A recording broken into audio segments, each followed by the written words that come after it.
Hello students, कैसे हैं आप सभी लोग। आज हम करेंगे क्लास 10 की एक बहुत छोटी सी poetry fog by Carl Sandburg. So hello and welcome to our YouTube channel. बिना देरी किए जल्दी से इसे स्टार्ट करते हैं।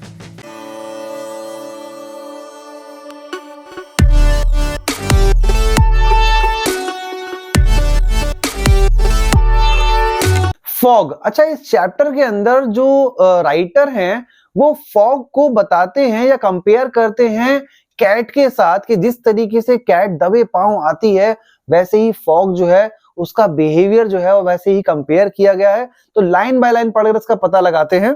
The fog comes on little cat feet. जिस तरीके से कैट धीरे धीरे आगे बढ़ती है ना, वैसे ही फॉग जो है वो भी चुपचाप आगे बढ़ रहा है बिना कोई शोर करे। It sits looking over harbour and city. और वो धीरे धीरे आकर बैठ जाता है। जैसे कैट जो है वो चुपचाप आकर बैठ जाती है ना, किसी को आहट भी नहीं होती उसके आने की। इसी तरीके से फॉग जो है वो भी हार्बर यानी कि बंदरगाह और सिटी यानी कि शहर के ऊपर धीरे धीरे आकर बैठ जाता है।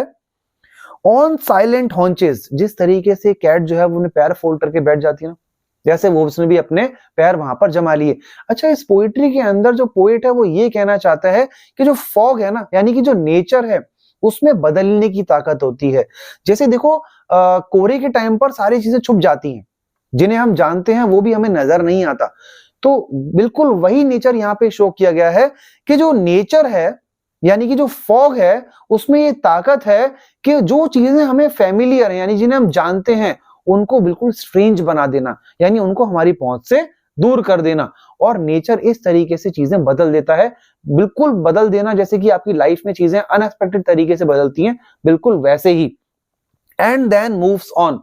और ऐसा करके वो चुपचाप अपने रास्ते चला जाता है। यानी कोहरा आता है, सब कुछ ढकता है, चीजें जो आप जानते हैं वो सब नजर से यानी कि आपकी आंखों के सामने से गायब हो जाती हैं। उसके बाद ऐसा करके आपको अजीब अलोन करके जैसे बोलते हैं, ऐसा करके वो धीरे धीरे वहां से चला जाता है। तो इसी के साथ आपकी जो छोटी सी पोएट्री है ना यहाँ पर फिनिश होती है। आगे की पोएट्री तो चैप्टर्स के लिए बने रहिए हमारे साथ, और हाँ, चैनल को सब्सक्राइब करना ना भूलिए।